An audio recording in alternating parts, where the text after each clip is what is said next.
माँ के जैसा इस दुनिया में कोई नहीं है, क्या तेरी क्या मेरी। सुबह सुबह अनिल को फ़ोन आया। वह फ़ोन पर सिर्फ हाँ और हूँ कह रहा था।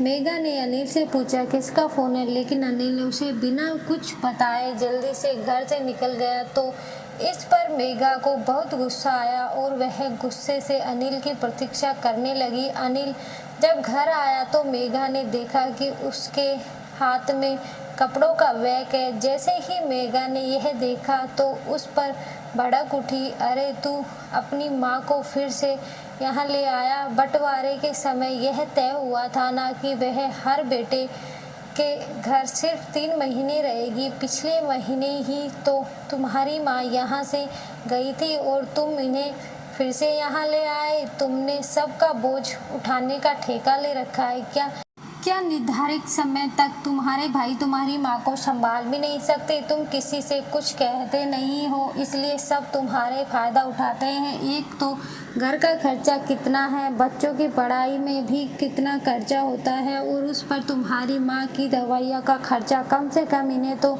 यहाँ आने से पहले ये सब सोचना चाहिए था कि पिछले महीने यहाँ से गई थी। तुम अभी बड़े भाई साहब के घर जाओ और माँ जी को वहाँ छोड़ आओ, नहीं तो मैं अपने बच्चों को लेकर अपने मायके चली जाऊँगी। फिर तुम करते रहना अपनी माँ की सेवा। मेघा अभी अनिल को ये सब बातें सुना ही रही होती है कि तभी एक बुजुर्ग महिला अंदर आती है और मेघा को जोरदार थप्पड़ मार देती है। मेघा बुजुर्ग महिला की ओर आश्चर्य भरी नज़रों से देखती है और घबरा कर कहती है, माम आप यहाँ। तो वह बूढ़ी महिला रोते हुए कहती है, हाँ मैं, तुम्हारे भाई और भाभी ने मुझे घर से निकाल दिया। तो मुझे कुछ समझ नहीं आ रहा था तो मैंने अनिल को फ़ोन किया और ये तुम्हें तुरंत मुझे लेने आ गया। मैंने इससे कहा कि मुझे किसी वृद्ध आश्रम में छोड़ दे, लेकिन ये मुझे यह कहते हुए अपने घर ले आया कि माँ जी मेरा घर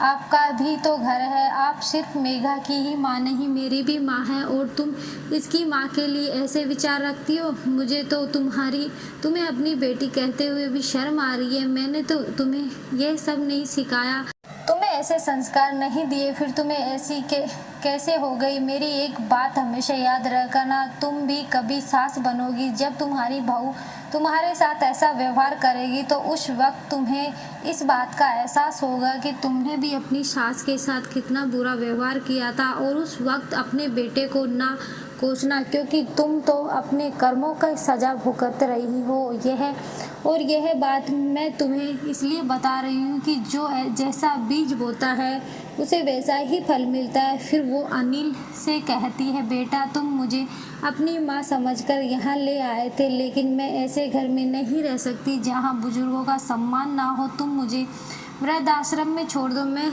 अब हमेशा वहीं रहूँगी। मेघा अपनी माँ से बहुत माफ़ी मांगती है और गिड़गिड़ाने लगती है, लेकिन उसकी माँ उसका घर छोड़कर चली जाती है और मेघा को अपने किए पर बहुत पछतावा और उस जीवन भरे की सीख मिल जाती है। इसलिए कहते हैं माँ तो माँ होती है, क्या तेरी क्या मेरी। वीडियो अच्छी लगी हो तो वीडियो को लाइक शेयर सब्सक्राइब जरूर करो।